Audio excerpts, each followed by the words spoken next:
I want to let you know that there is power when you praise God. If you look all throughout the Bible, you will find many examples of the power that comes from praising God.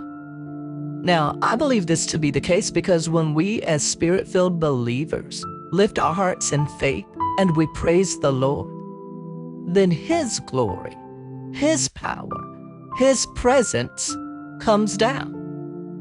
Psalm 22 verse 3 says, "But thou art holy, O thou that inhabitest the praises of Israel."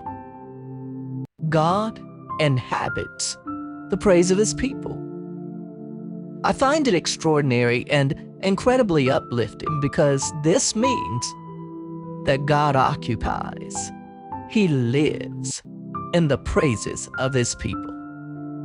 This is why you see that in the Bible, miracles happened because of praise. Chains are loosed and battles are won when God's people begin to praise Him. I want to read a short passage of scripture that'll help you understand the power of praise. Now, the context to this passage is that King Jehoshaphat received word that there were armies who had declared war against Judah. Jehoshaphat was given the daunting news that his enemies, a great multitude, was marching towards Judah, ready to attack. The king prayed and fasted, and he was told not to fear because this battle belonged to God.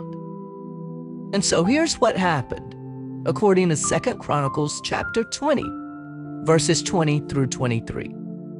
So they rose early in the morning and went out into the wilderness of Tekoa.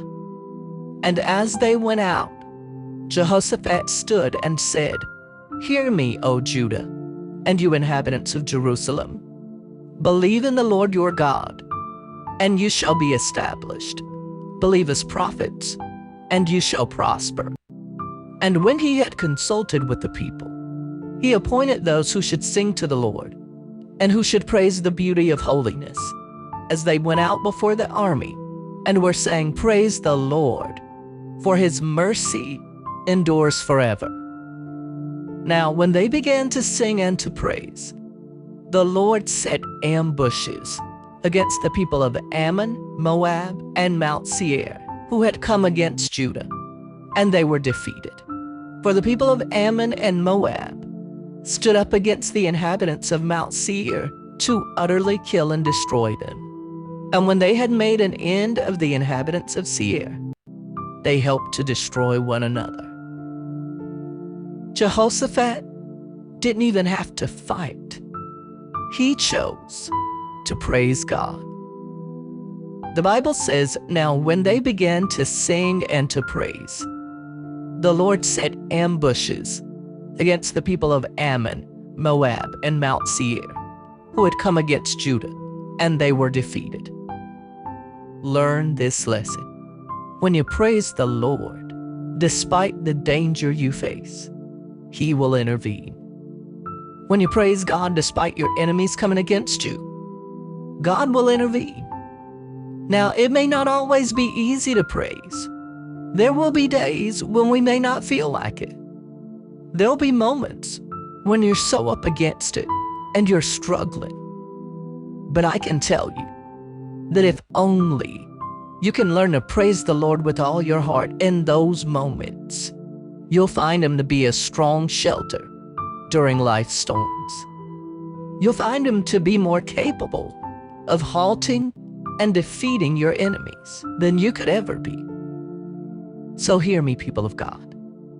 Praise should become a priority in your life. Now let's go to God in prayer.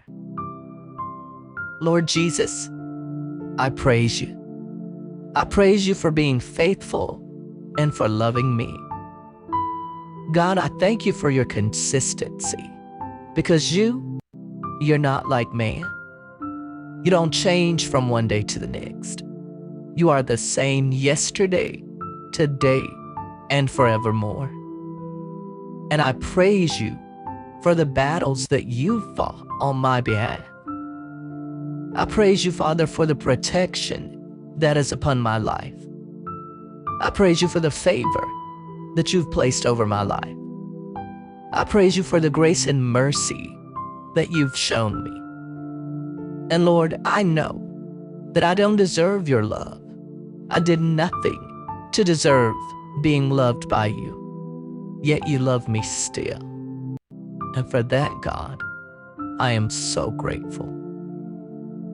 Psalm 28, verses 6 through 8 says, "Blessed be the Lord, because he has heard the voice of my supplications. The Lord is my strength and my shield. My heart trusted in him, and I am helped. Therefore my heart greatly rejoices, and with my song I will praise him. The Lord is their strength, and he is the saving refuge of his anointed." King Jesus, if it weren't for you, I don't know where I'd be.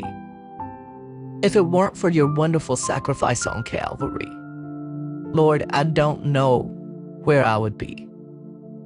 If it wasn't for your hand that's over my life, Lord, if it wasn't for your protection, I would have been devoured by the enemy by now. But I praise you, King Jesus, and I thank you because you have not allowed the enemy to destroy my life or to destroy my home. Lord, if it weren't for your watchful eye over me, and if it weren't for your guidance, I would be lost. I'd be confused and hopeless. But I praise you because in you, Lord Jesus, I'm led by the Good Shepherd. In you, King Jesus, my steps are ordered. My tomorrow, whatever it may be, my tomorrow is in the hands of a faithful, merciful, and loving God. Psalm 63, verses 3 through 5 says, "Because your loving kindness is better than life, my lips shall praise you. Thus I will bless you while I live. I will lift up my hands in your name.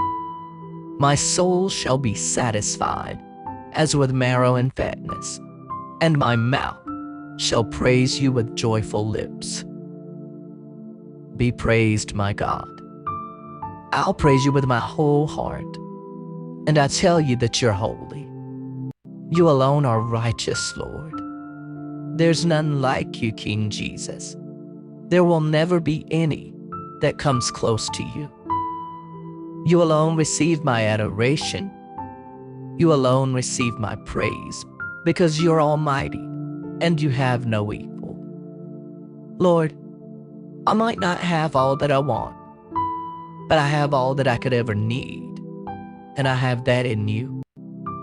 I may not have all of my heart's desires, but all I could ever desire can be found in you, Lord Jesus. God, you're more than enough, and in you I'm content. And so I give you my thanks, God. I give you my praise, Lord Jesus. I glorify your precious name, and I thank you, Lord. I thank you for hearing my prayer.